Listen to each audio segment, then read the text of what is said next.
자동차의 역사가 시작된 이래 100년을 훌쩍 넘은 현재, 전 세계에는 몇 개의 자동차 조사가 있을까요? 글로벌 산업시장 조사기관인 아이비스 월드에 따르면 2024년 기준으로 전 세계의 자동차 관련 사업체 수는 769개에 달한다고 합니다. 이들 중 자동차를 직접 생산하는 업체 수는 대략적으로 60개 이상의 제조사가 존재하는 것으로 알려져 있습니다.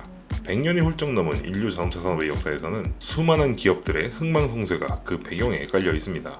그렇다면 이렇게 사라진 자동차 제조사들 중에는 어떤 회사들이 있었을까요?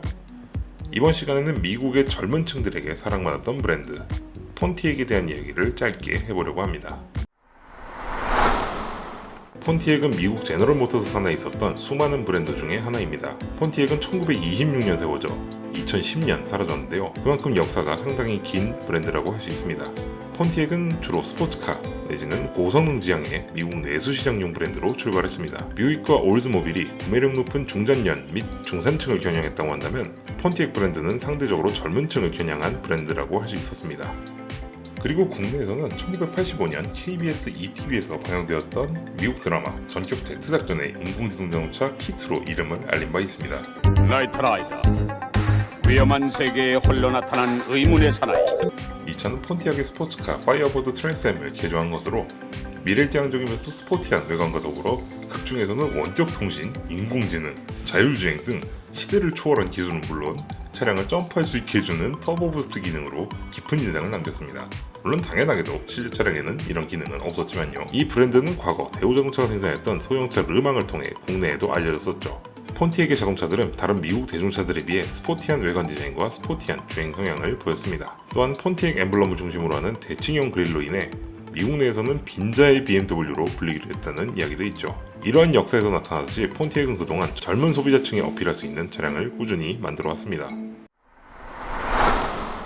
하지만 1970년대 들어서 폰티액 브랜드의 앞날에 먹구름이 끼기 시작합니다. 1973년 석유 파동으로 인해 미국 정부가 자동차의 연비 기준을 크게 강화하면서 자동차 시장의 트렌드가 자꾸 연비 좋은 소형차로 뒤바뀌는 일이 벌어졌기 때문입니다. 저렴한 가격과 뛰어난 연비로 무장한 일본산 자동차들은 미국의 중저가형 자동차 시장을 빠르게 파고들기 시작합니다.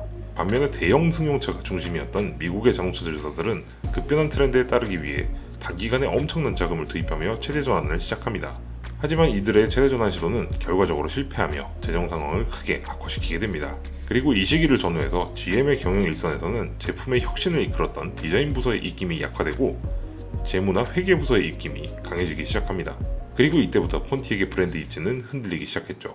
그 이유는 당시 폰티액의 모회사인 GM 경영진의 경영 방침에 있었습니다. 기술 혁신과 뛰어난 제품력을 기반으로 하는 일본산 자동차들을 두고 모회사인 GM이 기술 혁신과 제품력 강화 대신 극한의 원가 절감이라는 안일한 대책으로 대응했기 때문입니다. 극한의 원가 절감으로 천편일률적인 배지 엔지니어링 차종만 내놓으면서 폰티액 브랜드는 점차 자기 색깔을 잃어가기 시작했습니다. 1980년대로 가면 전성기 대비 70%나 판매가 줄어들게 됐죠. 심지어 2000년도에는 가히 최악의 디자인으로 손꼽히는 아즈텍을 출시하면서 이미지를 또 한 번 망치게 됩니다. 하지만 2000년대 들어 이렇게 자기 색깔을 잃어가던 폰티액에 새로운 바람이 불기 시작합니다. 경량 2인승 로드스터의 봄을 타고 등장한 폰티액 솔스티스가 그 주인공이었습니다. 폰티액은 솔스티스의 출시를 시작으로 머슬카로 유명했던 GTO를 홀덴의 고성능 스포츠카 모네로를 리배칭하는 방식으로 부활시켰고 2008년에는 홀덴의 고성능 세단 코모도어를 기반으로 하는 G8을 출시하는 등 브랜드 이미지 재정립에 전력을 다했습니다. 하지만 이와 같은 노력은 폰티액의 마지막 불꽃이었습니다. 브랜드의 정체성을 재정립하고 회사를 재정비하는 노력이 무색하게 수익성이 좀처럼 나아지지 않았기 때문입니다. 게다가 2008년 서브프라임 사태로 재정난에 빠진 GM이 강도 높은 구조조정을 단행하는 과정에서 GM은 다수의 브랜드를 폐지하게 되었는데요. 그 중에는 폰티액도 포함이 되어 있었습니다.